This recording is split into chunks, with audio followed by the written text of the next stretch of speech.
Hello. In the last video, we did a session on how to pinpoint problem spots in your code if they're causing you SOQL query limit exceptions, too many SOQL queries. What we're going to dive into today is, now that we found the spot in the code, how do we fix it? So let's just jump right in. So what we found, and this is fairly common, what we've got a for loop, and inside the for loop we have a select statement. Now we cannot do this because Salesforce only allows us to make 100 queries within a given transaction. And if we have a lot of, in this case, contacts, then we are going to hit this error, because we're going to loop through and do this SOQL query over and over and over again. And we can even see we've got another instance of it up here.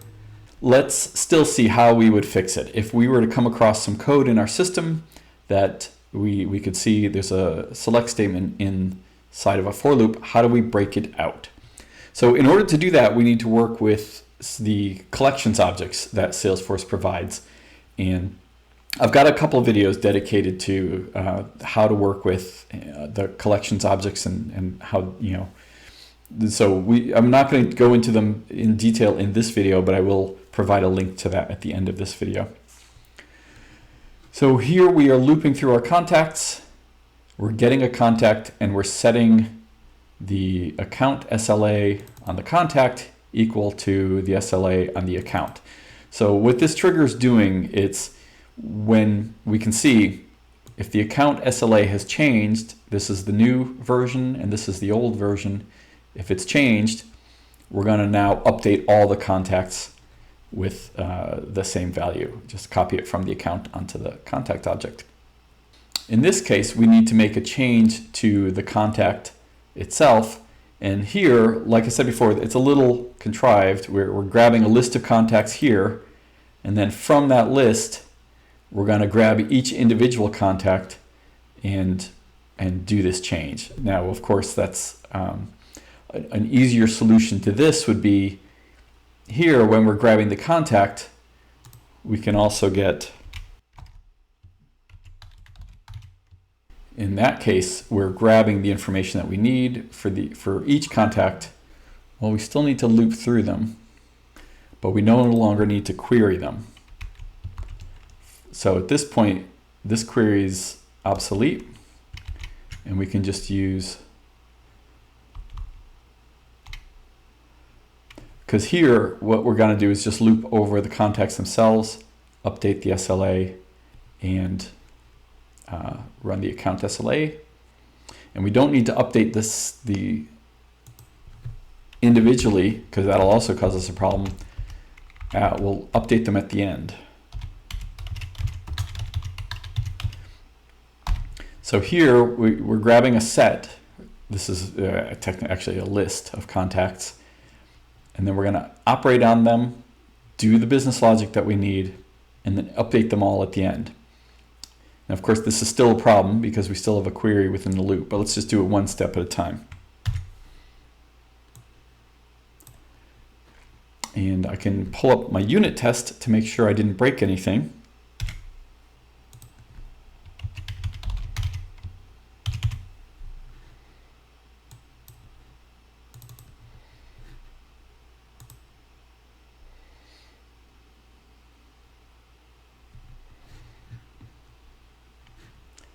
And that works.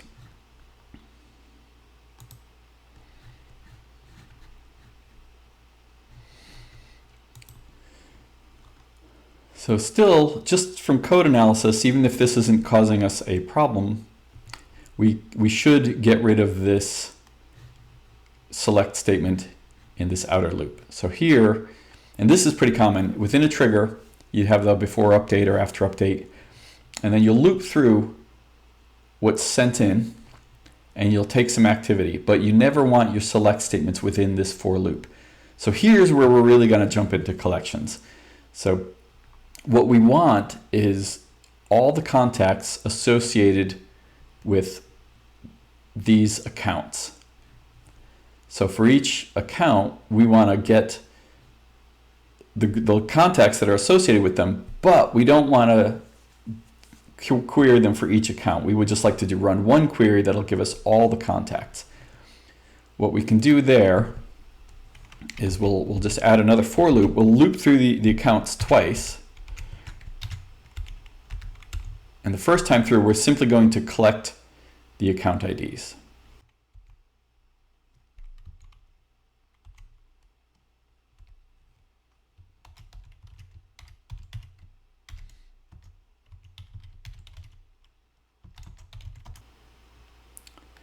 So given this, now that we have a list of IDs, we can grab all the contacts associated with these IDs.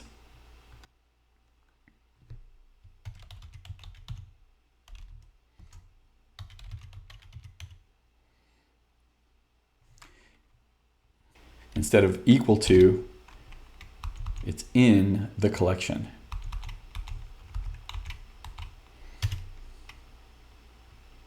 All right.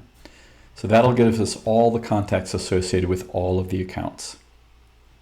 And now what we need is a way to map these contacts to the accounts.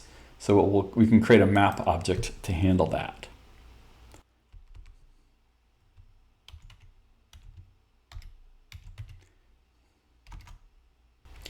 So this will be a map. The IDs are going to be account IDs, and then it'll be a list of contacts. That way we can, for any given account, we can look it up by ID and get a list of all the contacts associated with it.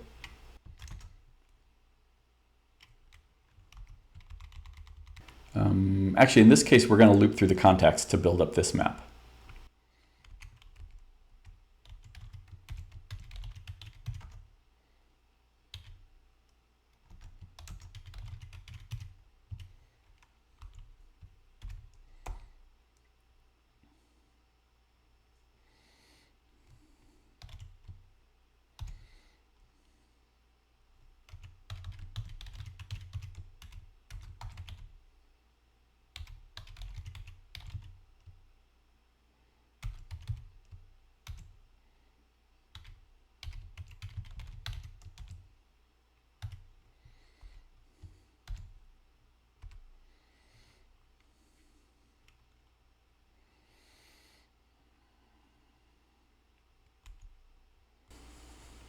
Okay, so what's happening here, we loop through all the contacts. So these are all the contacts associated to all the accounts we have.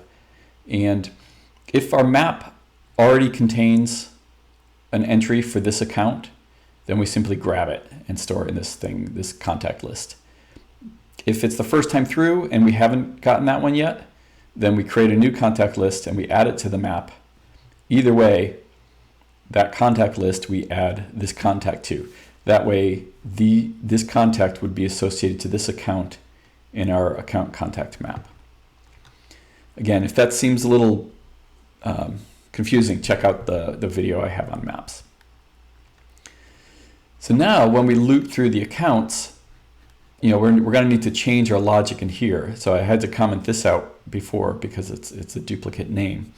But we don't need this query anymore. And that's the whole point of doing all this work out here. So we can just do one query to get the contacts and no longer have it in a loop. And so we'll do this logic will stay the same. We'll loop through the accounts. If the account name has changed, now we need a list of contacts to operate on. So I'm going to just call this something else.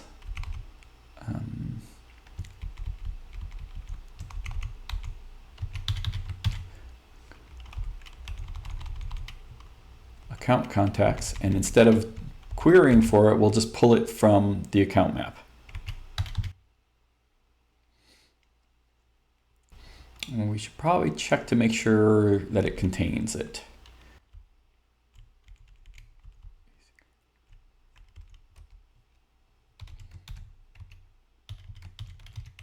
So now this is the list that we want to iterate over. So contact C, we'll iterate over that list and do the same thing. Copy the accounts SLA onto that. And we will move this update outside of the loop. And let me close our curly brace here. Now we've got a couple ways we can do the update. For every single one of these that we change, I can add it to a list and we can update that list. Or we can simply say, you know what, this group that we grabbed before, we're just going to do an update to all of them. Not all of them are going to have a change here, but, and I'm actually going to get rid of the name because we're not using it. And I know sometimes that causes us problems during updates. So let's just do that. We'll update, after this for loop, we'll update the context.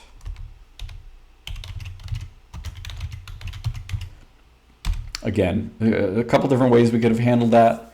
This is kind of the easiest to code. We could maybe go and review it later and decide if we need to refactor something. All right, let's just make sure when we run our tests we didn't break anything. And oops, we broke something.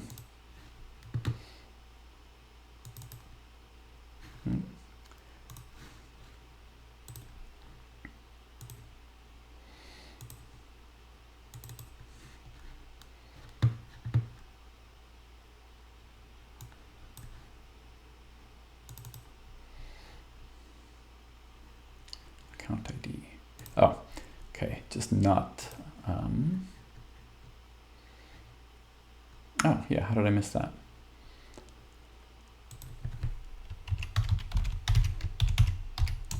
We need account ID because we're using it. Oops. Nope, not there.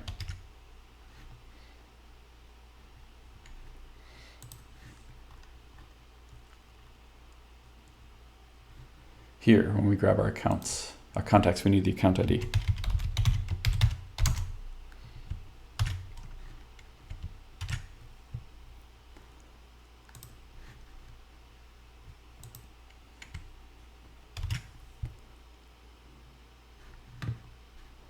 And we'll run the test. And it passes. We're green, so good to go. So that's, and then we can also, let's go over to the UI where we originally saw this problem in the last video. So it was this gene point, which has like 200 contacts. If we were to, can we change him to silver now?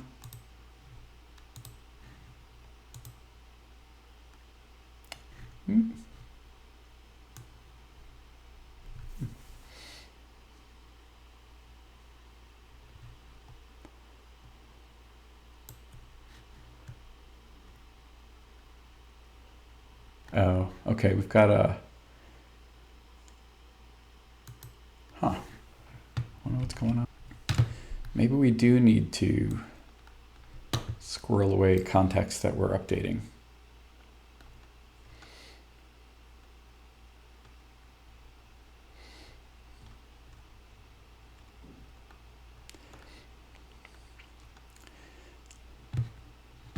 Yeah, let's keep a list of accounts of contacts that we need to update so that we don't just update everything.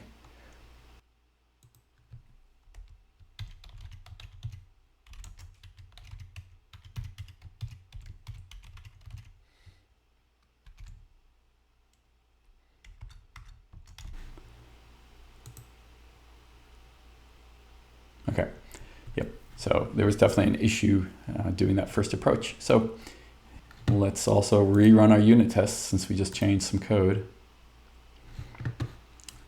And the unit tests still work. So that's it. So that's how you fix a, if you've got a SOQL query in a loop, this is how you pull it out and you basically just manage it using sets. If you're interested in taking a deeper dive into Apex programming, I encourage you to check out my free assessment where you can take a little short quiz, and I don't think there's only like 10 questions, and it'll give you an idea of where you stand on your journey to Salesforce Apex programming mastery, and show you where where you've got some things under your belt and where you've got a couple, maybe some gaps in the knowledge that you might need to want to fill in. So anyway, check it out. The URL's in the description of this video as well as at the bottom of the screen. And I encourage you to watch this playlist, which covers all of the collections in Apex. So if you need a little refresher on that or want a little deeper dive into how collections work, there you go. And I will see you next time.